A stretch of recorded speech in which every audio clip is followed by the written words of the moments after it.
Rematch sana with TNT sa semis kaso fell short lang. Ano lang yung naging conversation sa loob ng locker room series mo? Ayun, sabi ni Coach sa amin, talagang nangyayari yung mga ganitong sitwasyon. So siguro hindi pa para sa amin ito ngayon. Dinala kami sa ganitong sitwasyon pero yun, talo.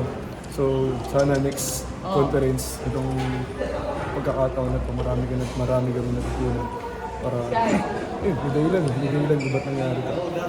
Very evident ng final minutes of the game na kahit malaki nila ng Meralco, they still go to you to make your shots. Ano lang masasabi mo sa puso mo, hindi lang yourself but yung Alaska Painters as a whole? Ayun, talagang tiwala lang sa akin yung mga coaches, yung mga teammates ko.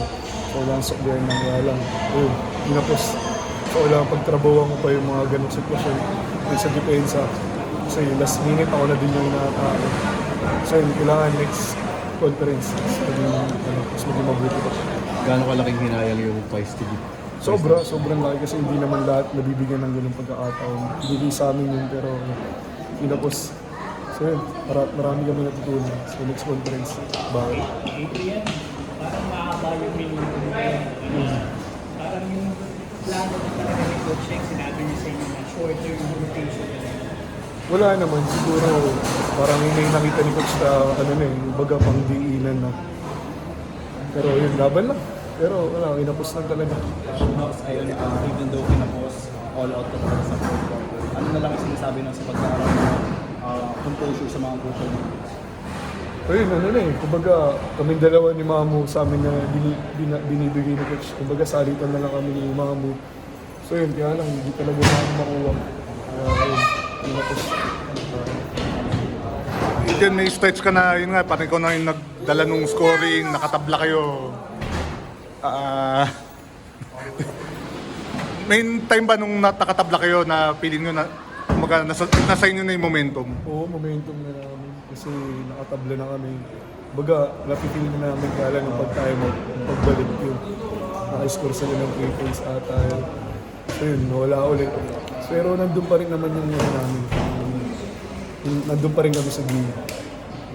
Look, speaking of yung final stretch nga I believe at one point you were attacking Chris and then si Chris na-atake ka. Ano lang masasabi mo sa matchup, not just with someone na star ng Meralco but also Gilas Garded? Yun nga parang naano din ako na parang yung sum na to. Kami ng dalawa yung pero yun, talagang inatake ako ng sum.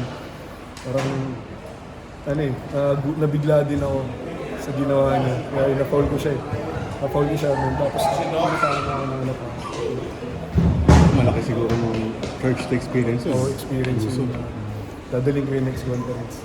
Sa buong career ko. You played your last game kasama si Jade Norwood. Ano na lang yung mga best memories or mga iniwan niya sa'yo? Naiyak nga ako kanina kasi nag-speech siya kanina. Talagang sabi niya sa amin, parang yung last 2 years, yung conference na talagang masaya siya. Na kasama kami, on and off the court, talagang solid si Gagidi.